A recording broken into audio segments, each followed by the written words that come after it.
কিন্তু তোমার তো স্বামী আছে, তা আমাদের বিয়েটা হবে কি করে যদি তোমার স্বামী আমাদেরকে বাধা দেয়?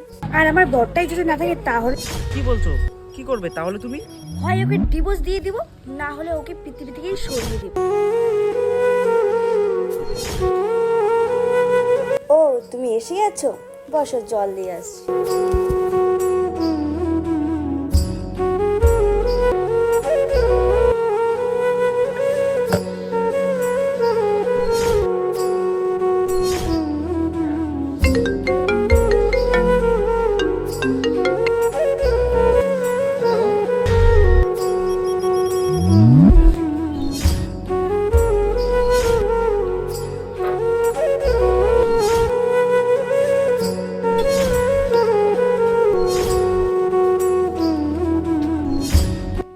এই নাও জল,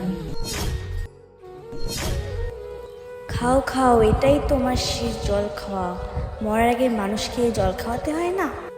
বয়ফ্রেন্ড যখন আগে থেকে ছিল তাহলে আমাকে বিয়ে করার কি দরকার ছিল? তুমি আজকে আমার জীবন নেওয়ার জন্য একবারও ভাবলে না? তুমি তোমার বাবা মাকে একবারও তোমার বয়ফ্রেন্ডের কথা বলতে পারলে না? একবারও তো বলতে পারতে যে তুমি ওই ছেলেকে ছাড়া বিয়ে করতে পারবে না। আচ্ছা, আমার জীবনটা নিয়ে নিলে কি তোমার সব সমস্যা মিটে যাবে? কিন্তু তাতে যে আমার পরিবারের ক্ষতি হবে। আমার মা বাবা তার নিজের সন্তানকে হারাবে, তারা তো পথে বসবে। আর তুমি তো আমাকে ভালোই বাসো না, আর আমার প্রতি কোনো ফিলিংসই নেই তোমার। এতে তোমার কোনো ক্ষতি হবে না, ক্ষতি তো হবে আমার, আমার পরিবারের। আর এই কথার জন্য তোমার বাবা আমাকে সারা জীবন কথা শোনাবে।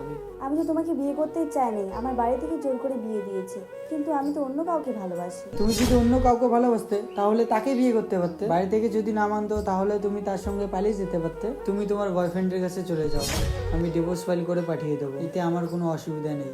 পরকীয়ায় মর্ত হয়ে নিজের স্বামীকে মারার চেষ্টা করানো, কারণ সেও কোনো না কোনো মা বাবার সন্তান।